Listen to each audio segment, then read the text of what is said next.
Hello everyone and welcome to Hitbullseye. My name is Manish and in this video session series we are discussing the topics of political science for the 12th standard. So if you are new to the channel, please hit the bell icon and subscribe to the channel so that you receive all the notifications on this channel as and when we post any video. Also, in case you haven't watched the previous videos in which we have discussed the previous topics of this particular book, that is the Cold War, the beginning of Cold War, the era of bipolarity and the era of unipolarity or US hegemony. So you can watch those videos on this channel. They are available in the playlist. So taking the story forward, we are going to talk about the contemporary world order, or in other words, it simply means that when the era of Cold War got over, like in 1991, when the Soviet Union got disintegrated, the new world order started to emerge, or the contemporary world order as we see today has multiple centers of power. It is not that uh, just because of the disintegration of USSR, USA became the hegemonic power of the world. It did, but not for quite a long period of time. If we look at the world today, that is in 2022, it's not that USA is the sole superpower. There are so many other poles of power that make this world a multipolar world, and that is the new world order. That is the contemporary world order. Now, if we choose to look at the contemporary world order from different angles, we will find different perspectives. For example, if we think that contemporary world order is defined by financial institutions, then we may think that, okay, during the Cold War era and even a few years after that, World Bank and IMF were the most important international institutions, which is correct. However, if you look at the world today in 2022, that is not necessarily the situation. We have so many new emerging institutions in the form of Asian Development Bank, Asian Infrastructure Investment Bank, BRICS New Development Bank, and we have, bilateral arrangements among countries for currency swap, which are acting as an alternative to the International Monetary Fund. So due to all these arrangements and due to the reduced dependence on US dollar in international trade, like there are many countries which are trading like amongst themselves, like India buys crude oil from Iran and Iran accepts Indian rupee in exchange for it instead of a US dollar. So these kind of arrangements are somewhat designed to, not necessarily to reduce US hegemony. They have different reasons for that. But one of the outcomes of that is that the hegemony of US indeed comes down. So we will have a look at how the world order has emerged since the disintegration of USSR, since the era of the hegemony of US, and how different poles and different centers of power have kept this world or have made this world a multipolar world. So multipolarity is a term which was not actually quite prominent earlier, but due to one of our own geniuses, I would say, Mr. Shashi Tharoor, he coined this term multipolar world. Otherwise, earlier we used to see world as a bipolar or as a unipolar world. He was the one who coined this term, multipolarity. So we are seeing the world as a multipolar world, and in the contemporary world order, what we are going to discuss is we are going to take the story forward from where we left it the last time. That is, US becoming the world superpower, or US becoming or making the world a unipolar world where it was the most important center of power. It still is, but not the most important one. Amongst other important poles of power, it is just one. So we are going to discuss the new centers of power that emerged in the 1990s and maybe in the early 2000s. So let's take a look at that. So starting with these new centers of power, so if you can look here, we are going to talk about the BRICS, we're going to talk about the SAARC, the ASEAN, the European Union, and of course a dragon which represents China. So all these new centers of power are, have emerged, and they are acting as a challenge to the dominant position of United States of America. So these are some of the emerging alternative centers of power which are defining the contemporary world order. These are the new alternative centers of power, and let us assess their possible role in the future. Both the European Union and ASEAN. So there is no denying the fact, which we had discussed in the last class as well, that USA commands a disproportionately high amount of military and civil expenditure. The level of soft power and hard power that it has exerted on the world is something that is very difficult to match by another country. That is why perhaps it is not a single country but a collection of countries that are challenging the US hegemony. So if you look at European Union has 30 members. So all of them collectively represent most of the Western Europe, which have some really wealthy countries like France, Germany, UK, etc. And then you have ASEAN, the Association of Southeast Asian Nations, which is a collection of 10 Southeast Asian nations like Philippines, Singapore, Malaysia, Indonesia, Brunei, Vietnam, Laos, Myanmar, Cambodia, all these countries. So if not a single country, a collection of countries can indeed be a challenger to the US hegemony. So these are the new emerging centers of power. We're going to discuss about that. And the economic rise of China is, of course, another story to tell. So this also is defining the new world order. And when a single country's dominance is being challenged by another country, we see conflict, as we are seeing the conflicts between USA and China. For the last more than 5-6 years now, we are seeing this conflict getting to another level. So I would say that 7 to 8 years back, these countries were merely talking about trade wars, imposing billions of dollars of custom duties and anti-countervailing duties on each other's imports and exports. So it started as a trade war, then it went to international fora like the World Trade Organization, like the United Nations, and now it has gone to a stage where both these countries are trying to make their own allies so that they can, increase their own geopolitical importance and as well as exert their dominance. And that is why USA has this new Indo-Pacific strategy.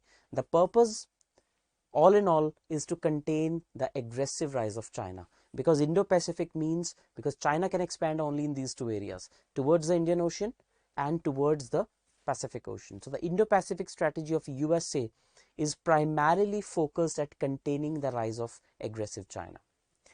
So if we look at the contemporary world order, these are the organizations that are acting as a challenger to the US authority. First is the European Union. Second is the Association of Southeast Asian Nations.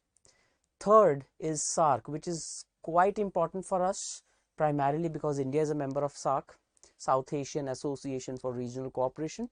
But we'll also discuss why, due to certain reasons, it is a moribund organization now, not working actually. And then there is BRICS, the Brazil, Russia, India, China, and South Africa quintuplet, which is trying to act as a alternative power center, which is trying to act as a grouping that has, that results in equitable growth around the developing world. So let's take a look at all these organizations and see how the contemporary world order is being redefined. Starting with the European Union.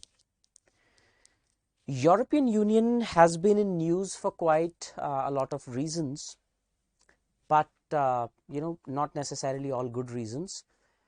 It is in news right now, not specifically for any particular reason, but because of the Russia-Ukraine conflict. And although it does not have much of a role to play, but the fact is that most of the members of European Union are also the members of NATO, which is North Atlantic Treaty Organization. But right now we will not get into that debate. We have already discussed NATO in the Cold War chapter. So now we are going to focus on European Union. What exactly is European Union? Is it that all the countries of Europe are a part of European Union? And if not, why not? So the reason or the let's say the logic behind creating a European Union was that it is a kind of an integration. Now, what level of integration we are talking about? We are talking about financial integration. We're talking about people-to-people exchange. We are talking about integration in terms of certain laws, not all. But what we are not talking about is complete political integration. That is not what the European Union is all about, which means that every country which is a part of European Union has its own separate set of constitutions, have their own separate laws, have their own separate political class, their own representatives and all that. They might have a common visa, they might have a common economic the economic bloc kind of a thing where they trade in a simpler way, where they prefer each other over any other country of the other continent. So that kind of integration is what European Union represents. Basically, when the Second World War ended, it had caused so much damage in the Europe because all the belligerents were from Europe. Like not all, most of the belligerents, like Germany was there, Italy was there, and all these countries were involved, like Russia. Western Russia could be a part of Europe. Then all the countries that disintegrated out of Russia, most of them are now a part of Eastern Europe. So they all were also ravaged due to the Second World War. Countries like France, Britain, Spain, they suffered a lot during the Second World War.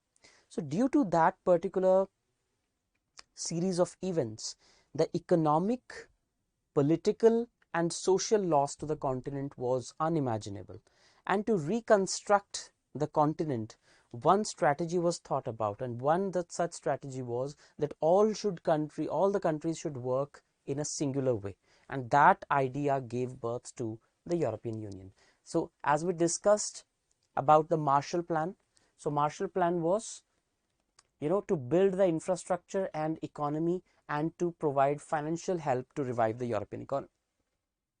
So Marshall was the US president, and he gave this plan that let us reconstruct Europe, which was winning two things. One, by reconstructing the Europe, and second was to keep them as the allies of US. So beginning of Cold War, of course.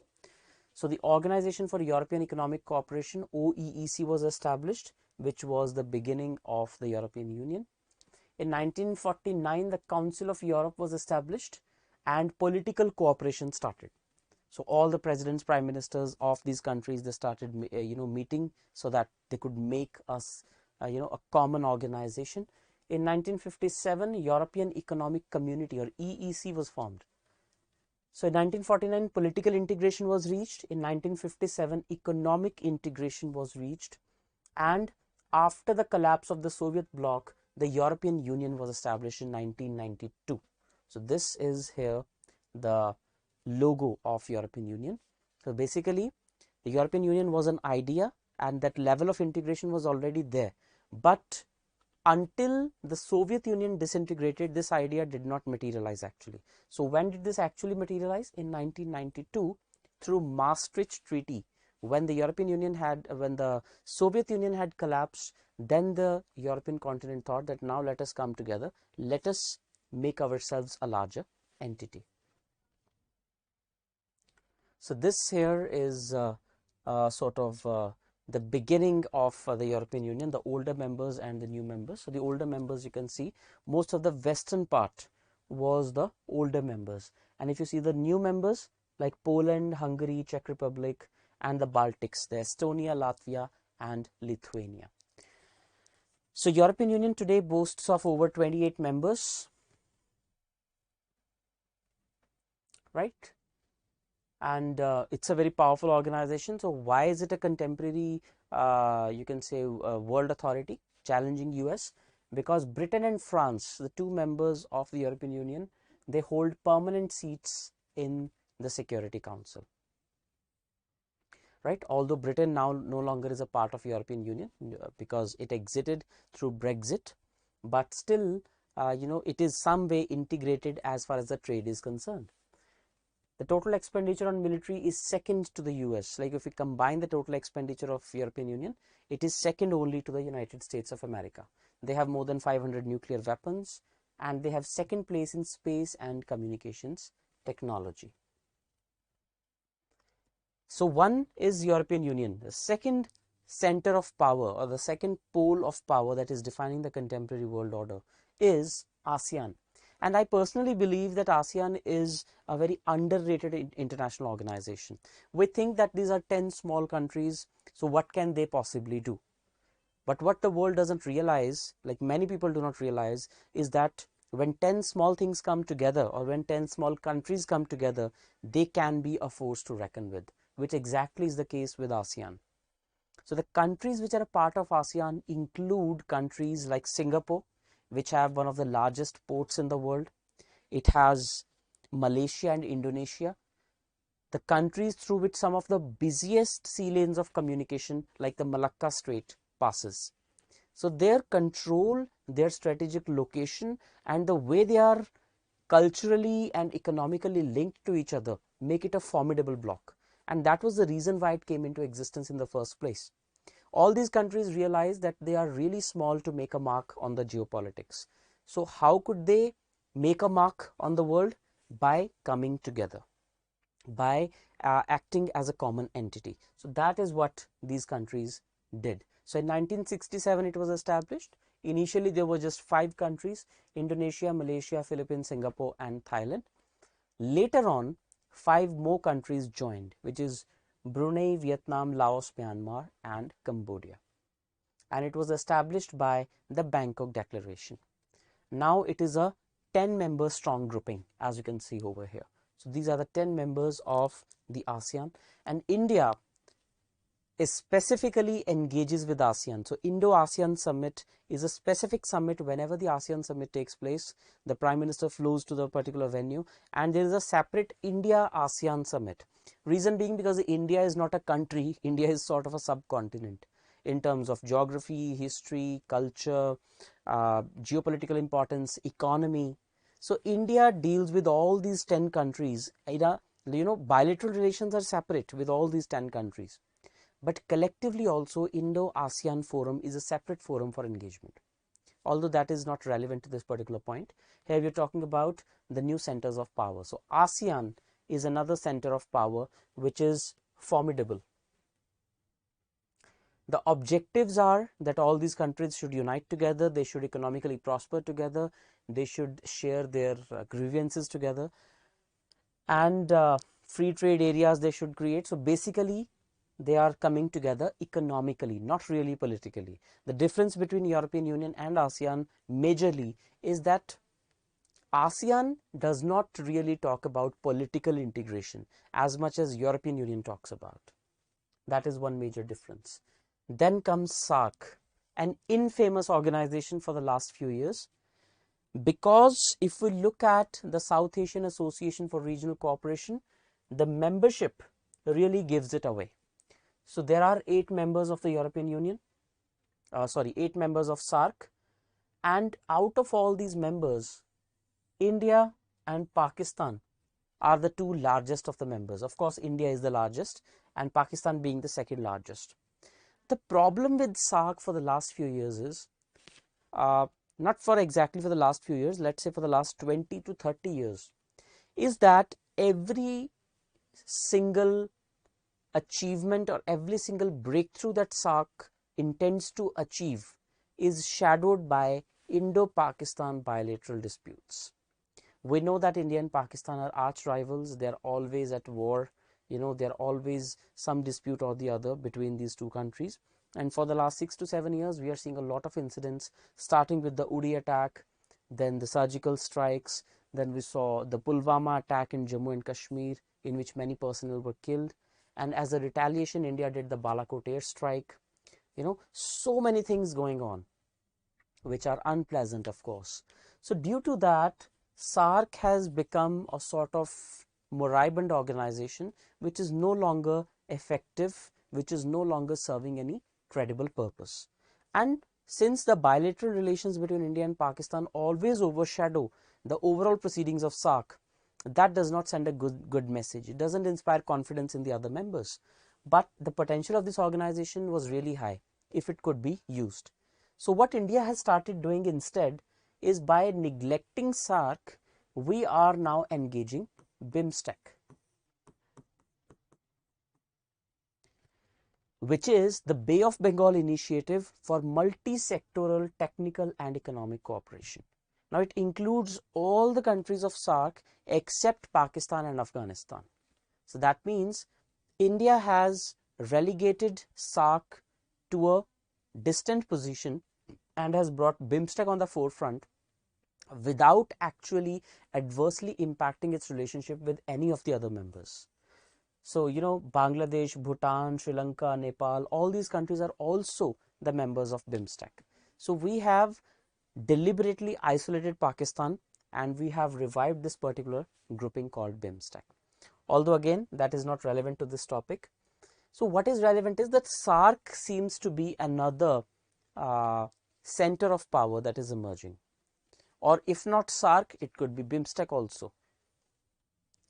Right? So Afghanistan became its member. Now there are so many things going on, like Afghanistan now has Taliban rule, you know. So I doubt that SAARC will be, you know, redefining the global order. But there are other organizations which could do that. European Union is there, ASEAN is there, then BIMSTEC could be the other thing. Right? Then you have BRICS, which actually has the potential to be the next power center. So BRICS, of course, is Brazil, Russia, India, China, and South Africa. An organization which was, a term called BRIC, which was coined by an investment banker, Jim O'Neill, who worked for Goldman Sachs. He said in the year 2001 that, you know, these are the 4 countries, Brazil, Russia, India, and China. South Africa had not come into picture at that time. So he said Brazil, Russia, India, and China, these are the 4 countries that if they come together, these are going to define the world order in the 21st century. These are going to lead the world growth. And it was inspirational because all these countries were developing in nature at that time. Still they are, but at that time it was even more difficult to predict any such thing. So what did he base his prediction on? Why did he say that BRIC is going to be the next power center? Because of various factors. Number one being the demographic dividend. So most of these countries, especially India, had a lot of population, and if it could be educated, if its healthcare could be ensured, and if its skills could be ensured, then this could very well be the next workshop of the world. This could very well be the next human resource pool for the entire world, which it is proving to be actually.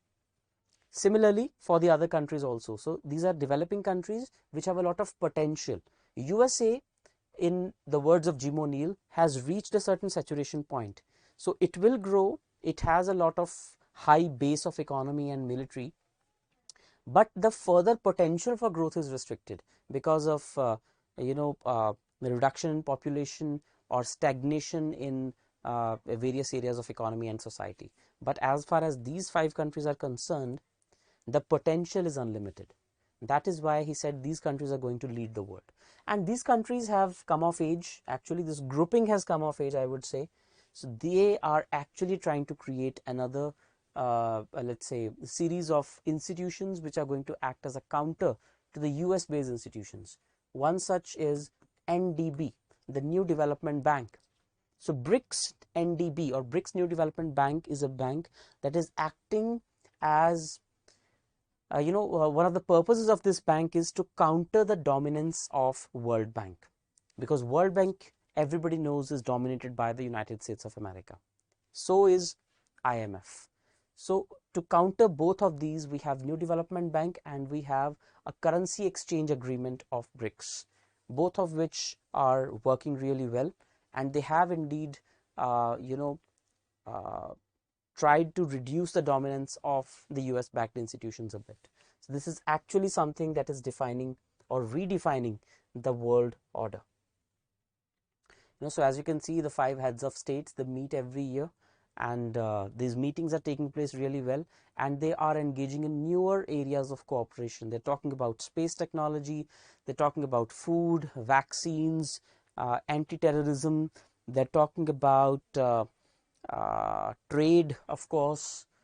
And if you look at BRICS from a different perspective, it has the two most populous countries in the world, India and China. So this, from that perspective, is a really vocal organization, and is a really important organization. It's like 1/3 of humanity is represented by BRICS. That is what it is. But now the geopolitics has changed in the last couple of years. Now this grouping is increasingly being seen by United States of America as an adversary because of the presence of China and Russia. So any grouping that has both these two members are now seen as, is now seen with suspicion and contempt by the United States of America because of the ongoing Russia-Ukraine crisis and because of difficult relations with China due to the Indo-Pacific clash. So that is how things are. So contemporary world order is being defined by all these organizations. And in the end, last but not the least, the rise of the Chinese economy. So China is emerging as another superpower. China is emerging as the next contender for the the designation of a superpower, challenging USA. And I have already explained to you how it all started with a trade war, and then it went to the international fora, and now these countries are making their own alliances. US is making alliance in the form of the Security Quadrilateral, the I2U2 alliance, the initiative in the Blue Pacific, then the Indo-Pacific Economic Cooperation. So many things USA is doing, and China on the other hand is also trying to make its allies in South Asia, in East Asia, in Southeast Asia, trying to again reassert itself, having boundary disputes with so many countries, trying to create new islands into the ocean to increase its maritime jurisdiction. So all these things are happening at the world level, but the fact we have to admit is that there are new centers of power. The contemporary world order is not going to be dictated entirely by the United States of America, and it is these multilateral institutions and some other countries which are going to act as a tough contenders or as tough adversaries to the United States of America, and it is no longer a unipolar world. At best, what we can say is that the world is on the path or on the way to becoming a multipolar world, and that is in the interest of all the people. A unipolar world is an authoritarian world. A multipolar world is something that in which the centers of power are multiple and it is equitably distributed, and that way the chances of becoming an authoritarian government is really remote. So that is all for this particular session. If you liked it, if you understood all of it, so please let me know your thoughts in the comment section. If you want any other thing to be done, if you want any changes, please give your suggestions in the comment section. This is me, Manish Mittal, signing off. Take care.